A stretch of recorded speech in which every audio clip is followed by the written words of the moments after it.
नमस्कार दोस्तों। आज का हमारा टॉपिक है गणित की भाषा। गणित की भाषा से संबंधित है एक क्वेश्चन एग्जाम में हर बार पूछा जाता है।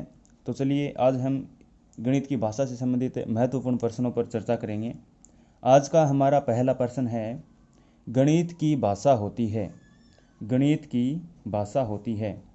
ऑप्शन है सुपरिभाषित, सार्वभौमिक, स्पष्ट, उक्त सभी। तो गणित की भाषा है वो सुपरिभाषित, स्पष्ट और सार्वभौमिक होती है। इसलिए इसका राइट आंसर ऑप्शन 4 होगा कि गणित की भाषा है वो सुपरिभाषित, स्पष्ट और सार्वभौमिक होती है। क्वेश्चन नंबर 2 है, गणित की निम्न में से कौन सी विशेषता इसे एक वैश्विक विषय बनाती है। गणित की निम्न में से कौन सी विशेषता इसे एक वैश्विक विषय बनाती है। ऑप्शन है भाषा की जटिलता, भाषा की संक्षिप्तता, भाषा की एकरूपता, उक्त सभी। तो इसका राइट आंसर है वो ऑप्शन 3 होगा, भाषा की एकरूपता। 3 नंबर क्वेश्चन है, गणित की भाषा किस रूप में होती है। गणित की भाषा किस रूप में होती है। ऑप्शन है सूत्र के रूप में, चिन्ह के रूप में, संकेत के रूप में, उक्त सभी। तो गणित की भाषा है वो सूत्र, चिन्ह, संकेत, प्रतीक के रूप में होती है। इसलिए इसका राइट आंसर है वो ऑप्शन 4 होगा, उक्त सभी। गणित की भाषा है उसमें सूत्र, चिन्ह, संकेत, प्रतीक सभी काम में लिए जाते हैं। इसलिए इसका राइट आंसर है वो ऑप्शन 4, उक्त सभी होगा। अगला क्वेश्चन है, गणित एक भाषा है, यह कथन किस विद्वान का है। गणित एक भाषा है, यह कथन किस विद्वान का है। ऑप्शन है Roger Bacon, J Willard Gibbs, E Kant, Napoleon. तो गणित एक भाषा है, ये कथन है जे विलार्ड गिब्स का। इसका राइट आंसर ऑप्शन 2 होगा। जे विलार्ड गिब्स ने ही बताया है कि गणित एक भाषा है। रोजर बेंकन के अनुसार गणित है वो सभी विज्ञानों का सिंह द्वार एवं कुंजी है। ई कांट के अनुसार विज्ञान उसी सीमा तक सत्य है जहाँ तक कि उसमें गणित का उपयोग हुआ है। नेपोलियन के अनुसार गणित की उन्नति तथा वृद्धि देश की संपन्नता से संबंधित है। क्वेश्चन नंबर 5 है, यदि एक विद्यार्थी सचिन पूर्णांकों, भिन्नों और दशमलव संख्याओं पर चारों आधारभूत संक्रियाएं संपन्न करने में समर्थ है तो वह। क्वेश्चन क्या है, यदि एक विद्यार्थी सचिन पूर्णांकों, भिन्नों और दशमलव संख्याओं पर चारों आधारभूत संक्रियाएं संपन्न करने में समर्थ है तो वह। ऑप्शन है उपादान अवस्था में है, परिमाणात्मक अवस्था में है, संक्रियात्मक अवस्था में है, विभाजनात्मक अवस्था में है। तो देखो इसमें बताया गया है चारों आधारभूत संक्रियाएं। चारों आधारभूत संक्रियाएं किनको बोलते हैं, जोड़, घटा, गुणा, भाग, इनको बोला जाता है चार आधारभूत संक्रियाएं।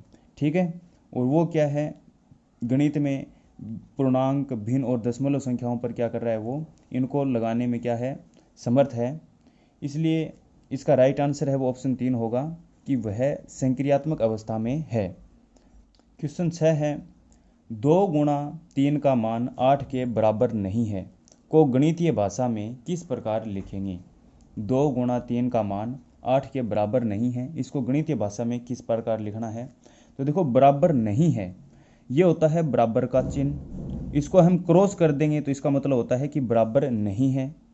ठीक है, अब 2 गुणा 3 है ये 8 के बराबर नहीं है, तो इसको हम कैसे लिखेंगे, 2 गुणा 3 बराबर नहीं है किसके, 8 के। इसलिए इसका राइट आंसर है वो ऑप्शन 3 होगा। इसका मतलब है कि 2 गुणा 3 यानी कि 6 होगा, और ये 6 है ये 8 के बराबर नहीं है। ऑप्शन 1 की बात करें तो इसका मतलब है कि 2 गुणा 3 लेस देन और इक्वल 8। इसका मतलब है कि 2 गुणा 3 है ये 8 से छोटा है या बराबर है। तो ये छोटा तो है लेकिन इसके बराबर नहीं है। यहाँ पर हम बात करें 2 गुणा 3 ग्रेटर देन और इक्वल 8, इसका मतलब है कि 2 गुणा 3 का जो मान है वो 8 से बड़ा है या इसके बराबर हो सकता है, ये भी गलत है। 2 गुणा 3 बराबर 8, इसका मतलब है कि 2 गुणा 3 है ये 8 के क्या है, बराबर है। तो ये ऑप्शन भी क्या है, गलत है। तो इसका राइट आंसर है वो ऑप्शन 3 होगा। 2 गुणा 3 है, ये 8 के बराबर नहीं है। बराबर नहीं है का चिन्ह ये होता है। ठीक है। क्वेश्चन 7 है, वास्तविक संख्याओं के समूह को किस गणितीय संकेत से व्यक्त किया जाता है? वास्तविक संख्याओं के समूह को किस गणितीय संकेत से व्यक्त किया जाता है? तो वास्तविक संख्याओं को कैपिटल आर से प्रदर्शित करते हैं। वास्तविक जो संख्याएं होती हैं उनको कैपिटल आर से प्रदर्शित किया जाता है। सी है, ये है कॉम्प्लेक्स नंबर को प्रदर्शित किया जाता है इससे। कॉम्प्लेक्स नंबर का मतलब होता है समिश्र संख्याएं। डब्लू है, ये पूर्ण संख्या को व्यक्त करने में। सी है वो समिश्र संख्या। और एन है, ये इससे प्राकृत संख्याओं को प्रदर्शित किया जाता है। वहीं हम बात करें परिमेय संख्या, तो परिमेय संख्या को कैपिटल क्यू से, अपरिमेय संख्याएं जो होती हैं इनको क्यू की पावर सी से, इस प्रकार से इन संख्याओं को प्रदर्शित किया जाता है। और अगला क्वेश्चन है, फाई चिन्ह किसको प्रदर्शित करता है? फाई जो चिन्ह है ये किसको प्रदर्शित करता है? ऑप्शन है समुच्चय, त्रिज्य खंड, रिक्त समुच्चय, समुच्चयों का संघ। तो हमें बताना है कि ये जो फाई चिन्ह है ये किसको प्रदर्शित करता है। तो ये रिक्त समुच्चय को प्रदर्शित करता है। ध्यान रखना है, वस्तुओं का सुपरिभाषित समूह होता है उसको समुच्चय कहते हैं। और इसमें देखो या तो और समुच्चय को मंझले ब्रैकेट से प्रदर्शित किया जाता है। और यदि इसमें कोई भी अवयव नहीं हो तो इसको हम या तो लिख सकते हैं मंझला ब्रैकेट, इसमें कोई भी अवयव नहीं लिखेंगे, या फिर इसी को हम लिख सकते हैं फाई। तो फाई है वो रिक्त समुच्चय को प्रदर्शित करता है। अगला क्वेश्चन है, दो आकृतियां सर्वांगसम हों तो उनके संबंध को किस चिन्ह से प्रदर्शित करेंगे? दो आकृतियां सर्वांगसम हैं तो इसको हम कौन से चिन्ह या संकेत से प्रदर्शित करेंगे? ऑप्शन देखो, ये पहला ऑप्शन है, ये समरूपता का चिन्ह है। इस कोई भी दो आकृतियां हैं यदि वो समरूप होती हैं तो उसको इस चिन्ह से प्रदर्शित करेंगे। अगला चिन्ह है देखो, तीन समांतर लाइन दे रखी है हमें इस प्रकार से, ये जो लाइनें हैं ये तुल्यता को प्रदर्शित करती हैं, यानी कोई दो वस्तुएं तुल्य होती हैं तो इसको इस चिन्ह से प्रदर्शित करेंगे।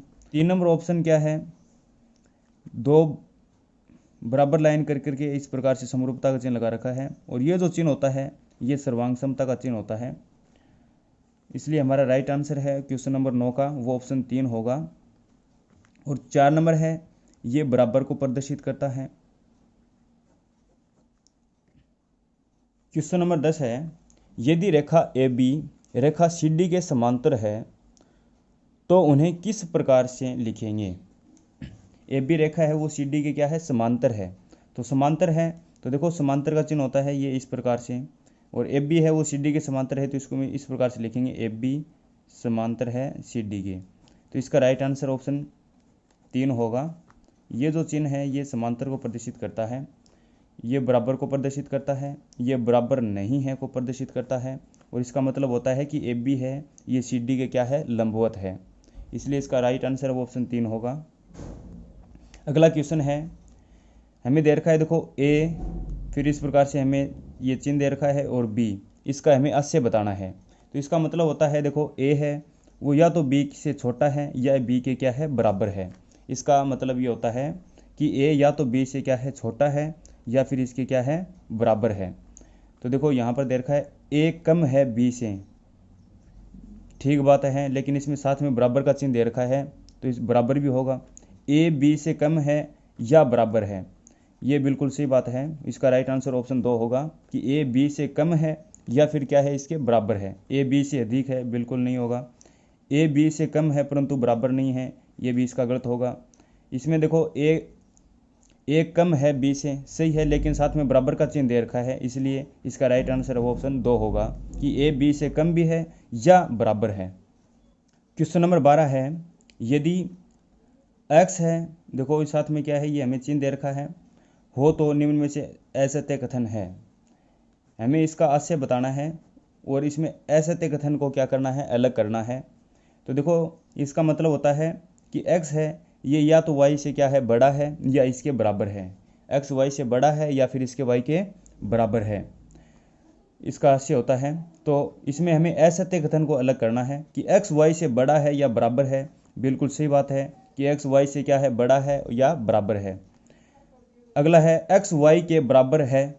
बिल्कुल ठीक बात है, एक्स वाई के बराबर हो सकता है। इसमें दे रखा है 3 नंबर ऑप्शन में एक्स वाई से कम नहीं है। ये भी सही है कि एक्स है वो वाई से कम नहीं है, क्यों, ये इसके बराबर हो सकता है या इससे बड़ा है। अगला ऑप्शन है वाई एक्स से अधिक है या बराबर है। ये ऑप्शन बिल्कुल गलत ऑप्शन है। इसका राइट आंसर ऑप्शन 4 होगा कि वाई एक्स से अधिक है या बराबर है। ये नहीं होगा, क्योंकि एक्स है ये वाई से क्या होगा, बड़ा होगा या इसके बराबर होगा। ठीक है, इसलिए इसमें ऐसे कथन है वो ऑप्शन 4 होगा। वाई एक्स से अधिक नहीं होगा, वाई है वो एक्स से क्या होगा, कम होगा या इसके बराबर हो सकता है। हमारा 13वां क्वेश्चन है एक्स प्लस वाई की होल स्क्वायर के संबंध में कौन सा तथ्य सही है। इसमें हमें दे रखा है एक्स प्लस वाई की होल स्क्वायर।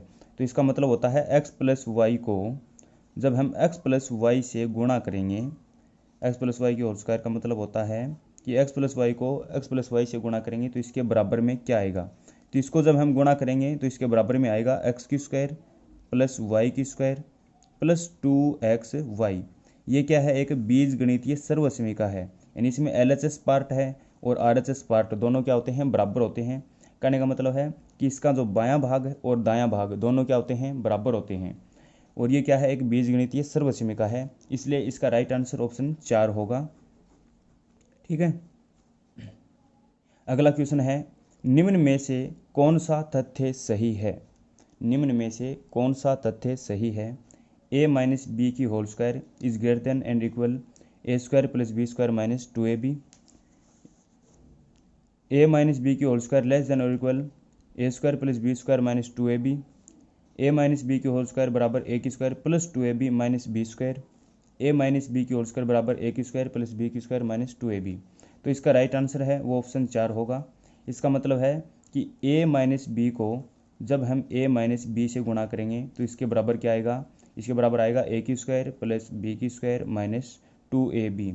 और ये क्या है, एक बीजगणितीय सर्वसमीका है। इसमें दो पक्ष होते हैं, दोनों पक्ष क्या होते हैं, बराबर होते हैं। इसका दायां भाग और बायां भाग दोनों क्या होंगे, बराबर होंगे। और ये क्या है, एक बीजगणितीय सर्वसमीका है। इसका राइट आंसर ऑप्शन 4 होगा। a माइनस बी की होल स्क्वायर बराबर होगा ए की स्क्वायर प्लस बी की स्क्वायर माइनस 2ab। आज का हमारा अंतिम क्वेश्चन है, हमें चिन्ह दे रखा है, ये सिग्मा बोलते हैं इसको, और ये चिन्ह किसको प्रदर्शित करेगा। ऑप्शन है दी गई संख्याओं का योगफल, प्रदत्त वस्तुओं की संख्या, दी गई संख्याओं का गुणनफल, उक्त कोई नहीं। तो ये हमें जो चिन्ह दे रखा है ये क्या है, जो हमें संख्याएं दी होती हैं उन संख्याओं के योगफल को प्रदर्शित करता है। इसलिए इसका राइट आंसर है वो ऑप्शन 1 होगा, दी गई संख्याओं का योगफल। सिग्मा जो चिन्ह होता है इसको बोलते हैं सिग्मा। और सिग्मा का मतलब होता है कि जो हमें संख्याएं दी गई हैं उन संख्याओं के योगफल को ये प्रदर्शित करता है। इसलिए इसका राइट आंसर ऑप्शन 1 होगा। धन्यवाद दोस्तों।